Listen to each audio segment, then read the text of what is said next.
Myself Anju, PGT Chemistry from Government Senior Secondary School Badwasni, Sonipat. My mentor name is Ma'am Anju Singla. Students, today I am here to discuss with you the second part of the topic haloalkanes and haloarenes, which is considered in class 12th organic chemistry. In previous session, we already discussed about the general introduction of haloalkanes and haloarenes, their properties, their daily use in life, their reactions, and how we prepare haloalkanes and haloarenes. All procedures are discussed in part 1. So today we continued with the reactions of haloalkanes and haloarenes. Students, let's recapitulate some things. Firstly, what are haloalkanes and what are haloarenes?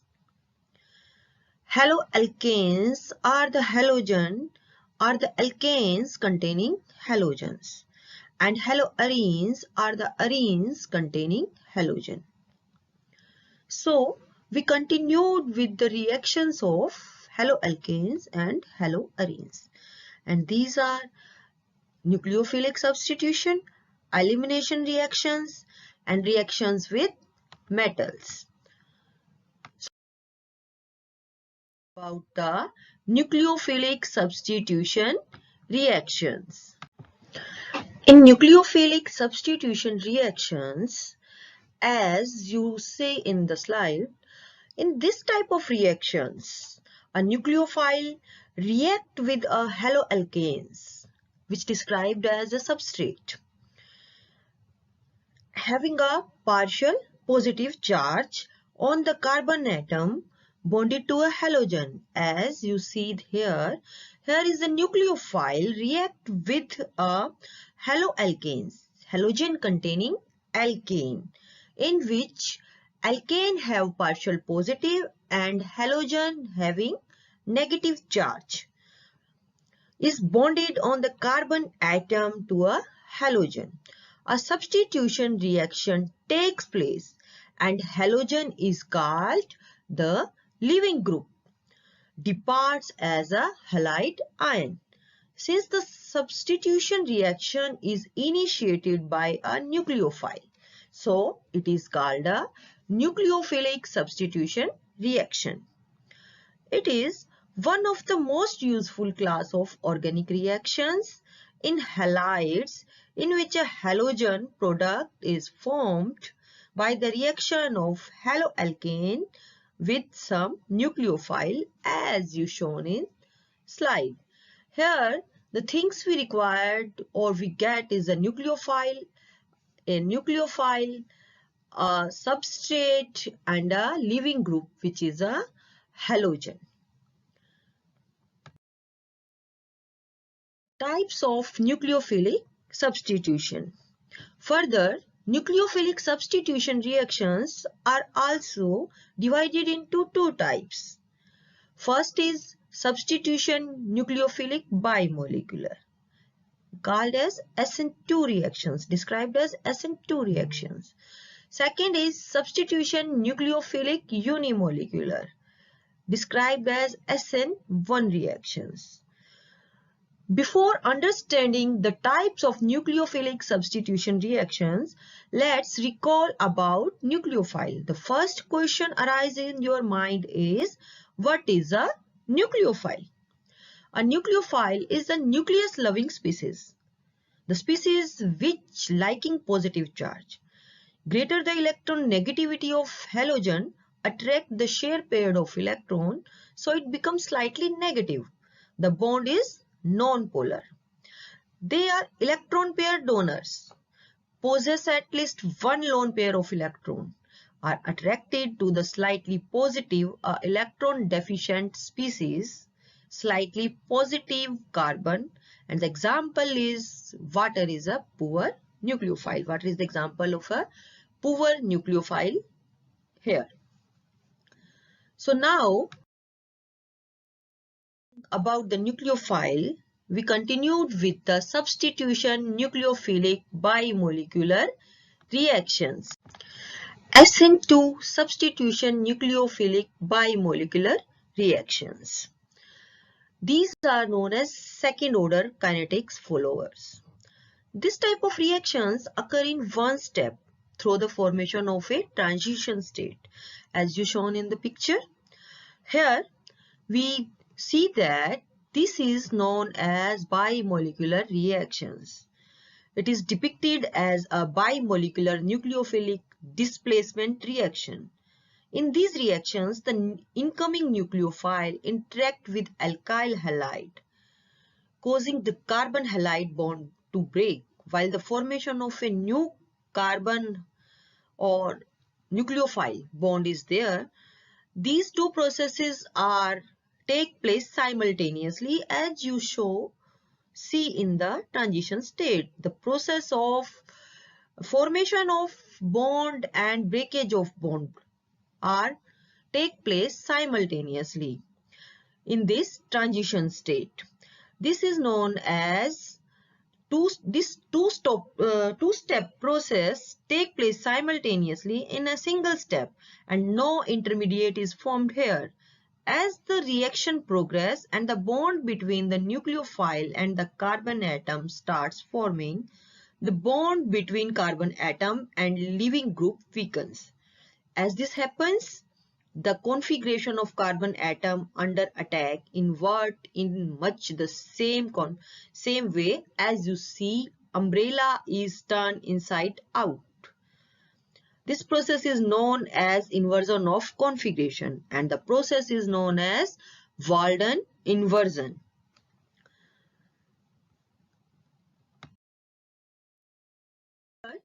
SN2 nucleophilic substitution is a bimolecular reaction.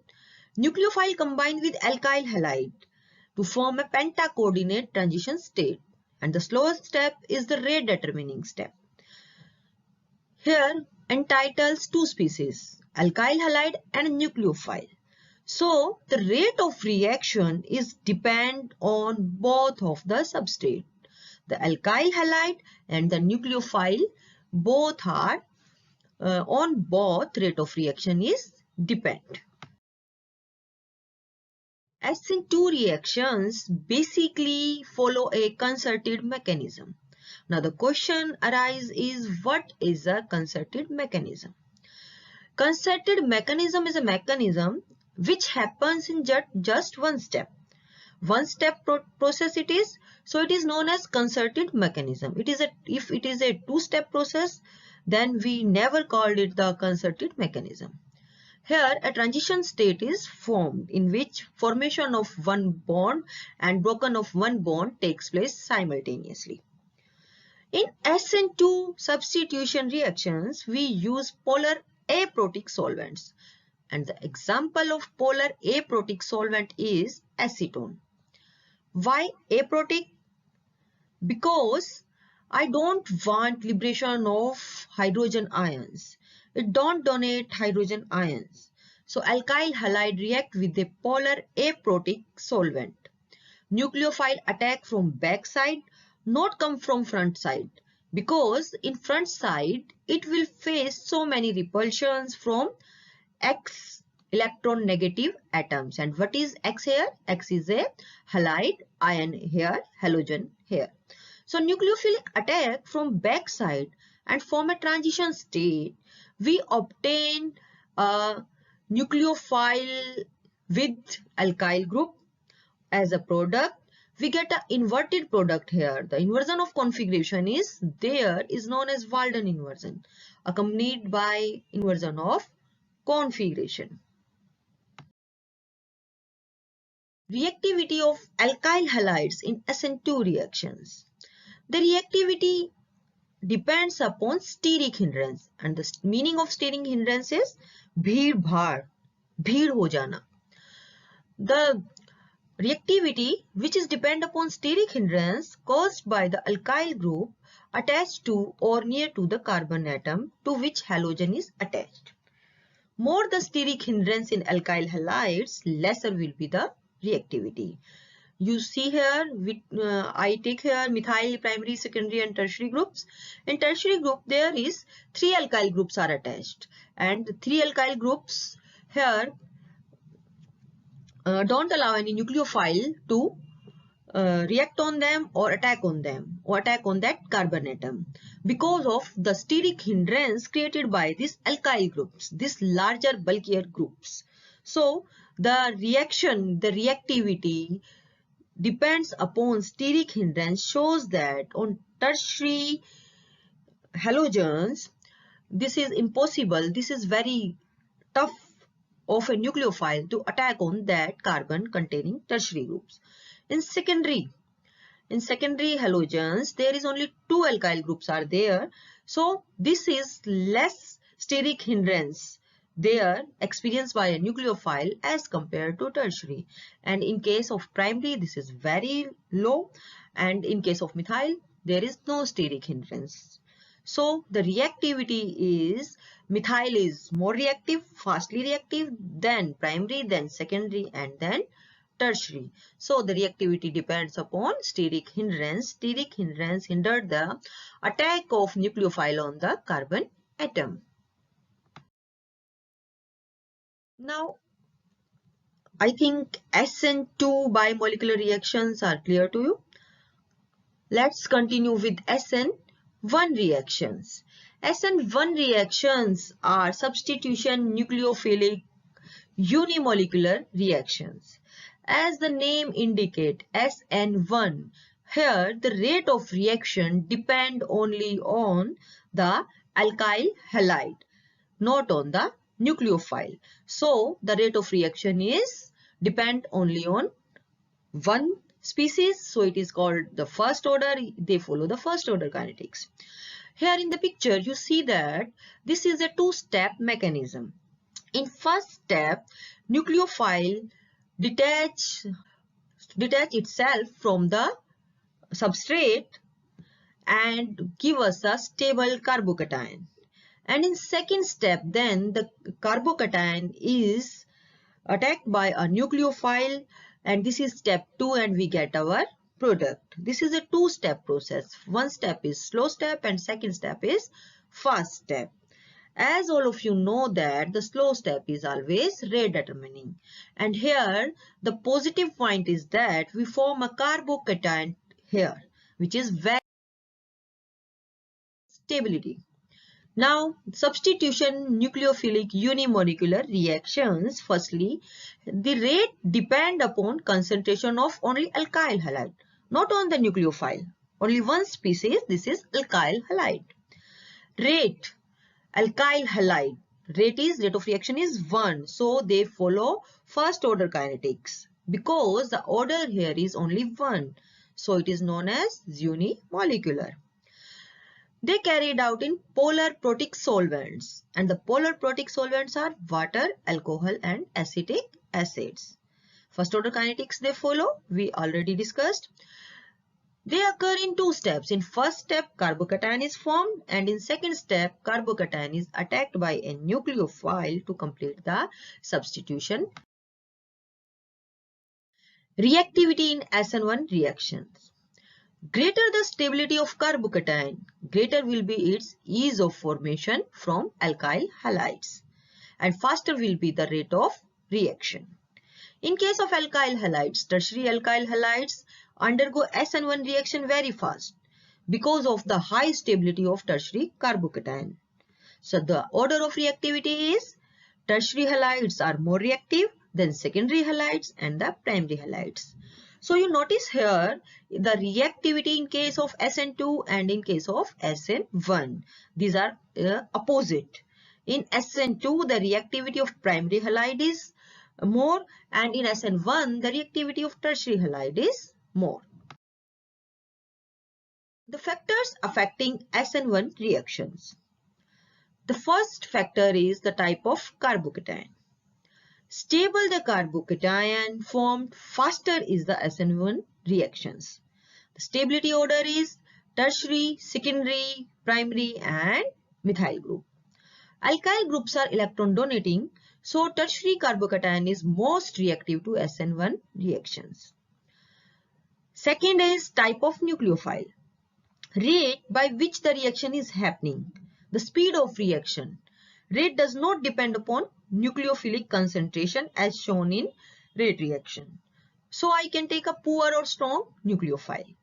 But in case of SN1, we take here a poor nucleophile. If I take a strong nucleophile, it will try to interact with alkyl halide in a very fast manner. That is, it doesn't give time to the formation of carbocation. Here you see in the picture, in the reaction, the formation of carbocation in first step, in slowest step. So if we take a strong nucleophile, it will interact very fast to alkyl halide. Or in this fast process, it does not give time to the formation of carbocation. So strong nucleophile may lead to only a one-step process. But in SN1 reactions, there is a two-step process. So here we use a poor nucleophile. Leaving group, which leaves the substrate. Two types of leaving group are there, good and bad. Good leaving group is having enough space within it, enough capability to hold or disperse the negative charge inside it. And the example of this is best leaving group is iodine, then bromine, then chlorine, and then fluorine in case of halogens. The reason is iodine has biggest size, so enough space for holding electrons. Good leaving group will leave the substrate quickly. Now, polar protic solvent. The fourth point is polar protic solvents. It must have the polarity. Polarity means positive and negative, both charge are there. It must have proton donating capability, so they ready to give H positive ions, hydronium ions. For example, water and acetic acid. So we use polar protic solvents because it helps in cleavage of alkyl halide bond. Because since it is polar, it will be having positive and negative poles, which will try to attract alkyl halide bond. This is also having poles in it. Due to such polar interactions, this bond, alkyl halide bond, more likely to cleave. So we use polar protic solvents.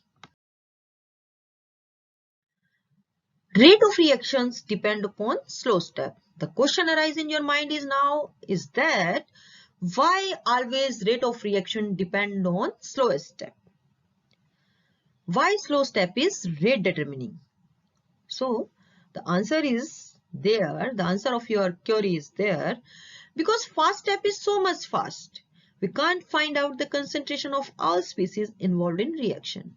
It is very difficult to observe such a fast step as compared to slow step. In slow step, I can very well find out the amount of each and every species involved in reaction. And that is how we defined a rate of this reaction. So every time slow step is rate determining. आप सब देखते हैं, अगर हम कोई काम बहुत fastly करते हैं तो हम उसके अंदर इन्वॉल्व होने वाले सभी स्पीसीज के बारे में, हमने उसके अंदर क्या क्या इन्वॉल्व किया है, क्या क्या यूज किया है, उसका हमें पता नहीं चलता है, हम उसे डिटरमाइन नहीं कर सकते हैं. बट अगर हम किसी काम को बहुत स्लोली करते हैं, स्टेप बाय स्टेप करते हैं, तो हमें एग्जैक्टली पता होता है किस चीज की हमने, किस स्पीसीज की कितनी अमाउंट को इसके अंदर हमने इन्वॉल्व किया है, हमने कैरी किया है, और हम उससे उसका रेट, एग्जैक्ट उसकी क्वांटिटी हम पता लगा सकते हैं. इसलिए स्लो स्टेप आपका हमेशा रेट डिटरमिनिंग होता है. Now the stereochemical aspects of SN1 and SN2 reactions. In SN1 reaction proceed with a complete stereochemical inversion.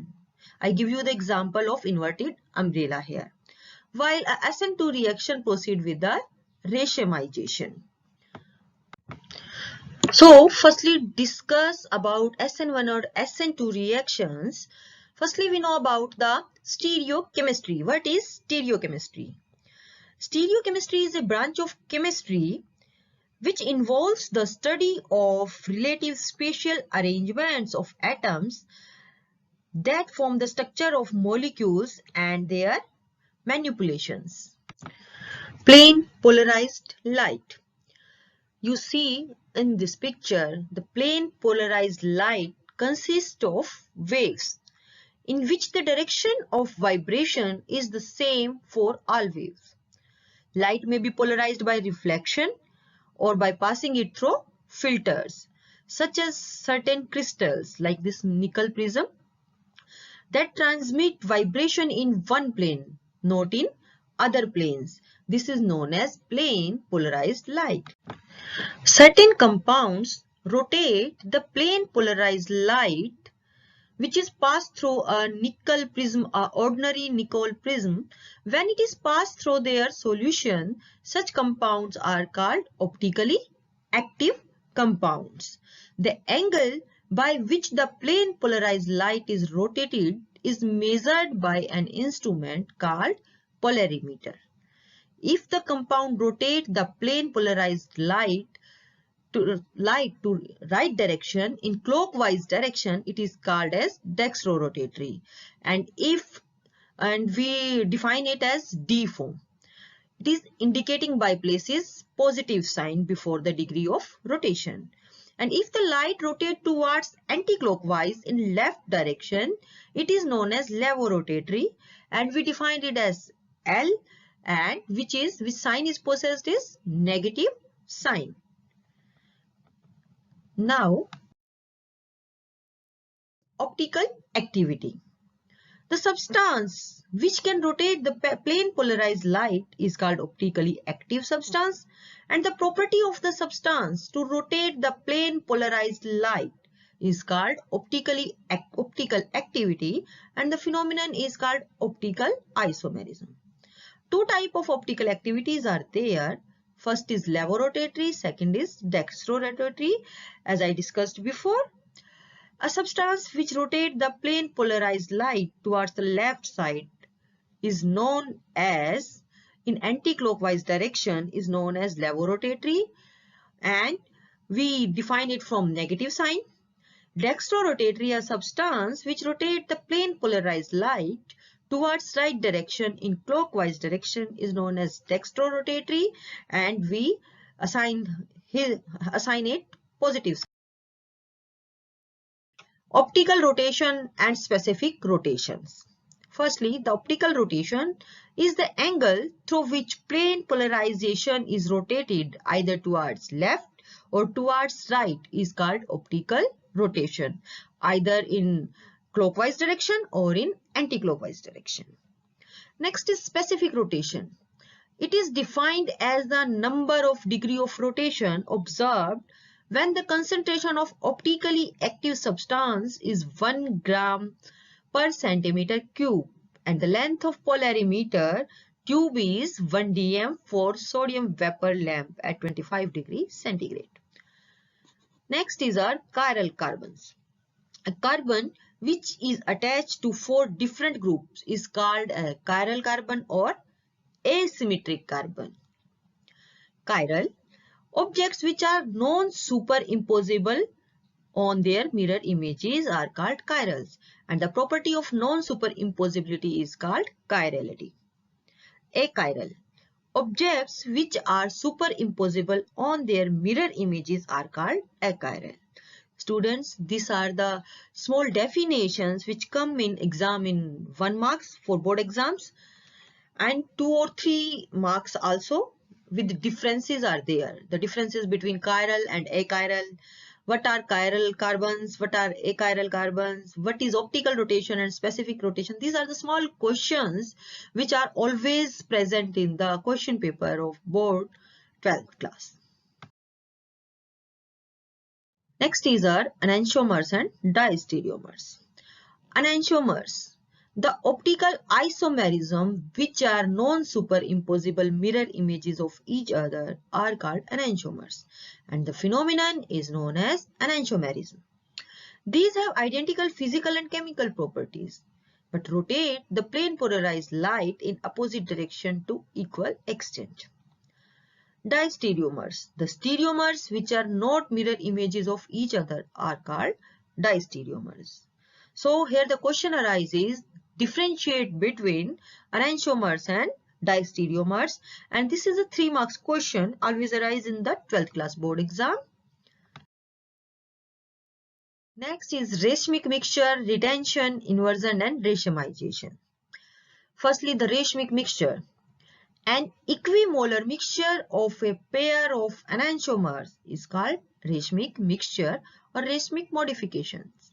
A racemic mixture is optically inactive because a racemic mixture contains two enantiomers D and L, dextrorotatory and levorotatory in equal proportions, which have equal and opposite rotation and hence cancel the rotation of each other and become optically inactive.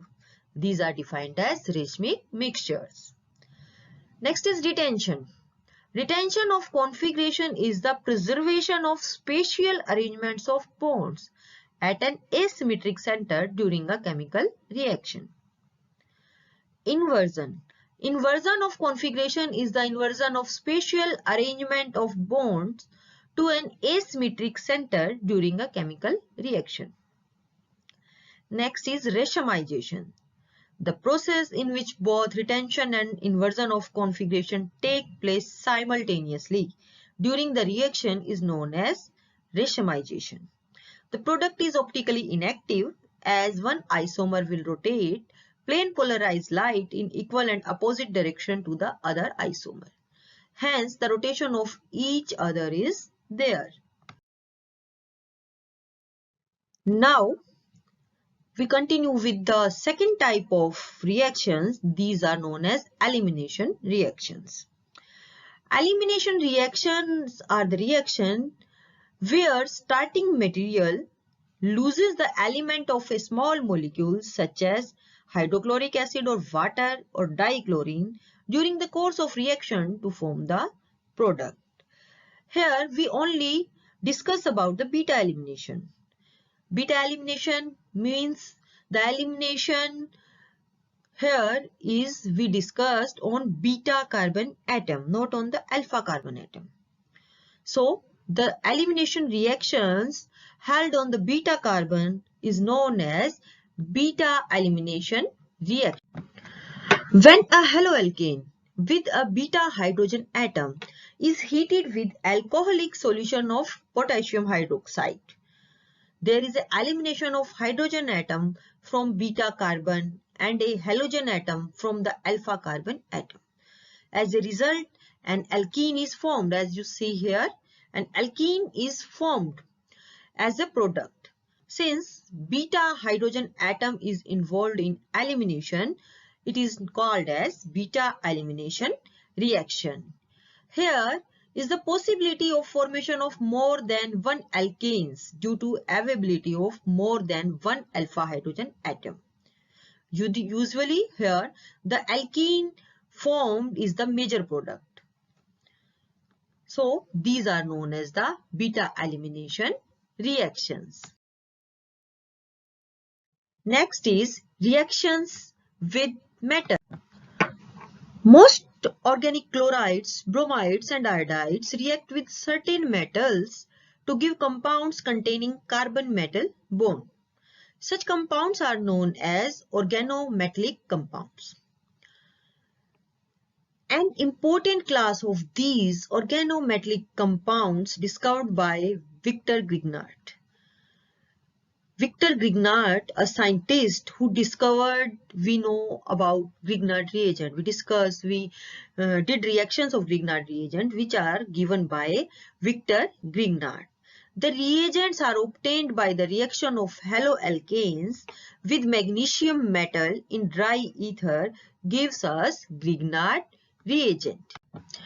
In the Grignard reagent, the carbon magnesium bond is covalent and highly polar with carbon pulling electrons from electropositive magnesium. The magnesium halogen bond is essentially ionic. Here in Grignard reagent, we defined it as RMgX. R is an alkyl or aryl group, Mg or X is a halogen. Grignard reagents are highly reactive and react with any source proton to give hydrocarbons. Even water, alcohol, amines are sufficient acidic to convert them to corresponding hydrocarbons. It is therefore necessary to avoid even a trace of moisture from Grignard reagent. On the other hand, this could be considered as the one of the most important method of converting halides to hydrocarbons. You see in the reaction. Next is our Wurtz reaction. This is a name reaction and this is also very important. Here, alkyl halides react with sodium in dry ether to give hydrocarbon containing double bond. Double the number of carbon atoms present in the halide. Here you see the alkyl groups are double in the product. In the presence of dry ether, this reaction is performed. This is known as Wurtz reaction. Next is Wurtz-Fittig reaction. A mixture of an alkyl halide and aryl halide gives an alkyl arene when treated with sodium in dry ether, and it is known as Wurtz-Fittig reaction. So the next reaction, I already discussed about Fittig reaction and Wurtz-Fittig reaction. Let's recall.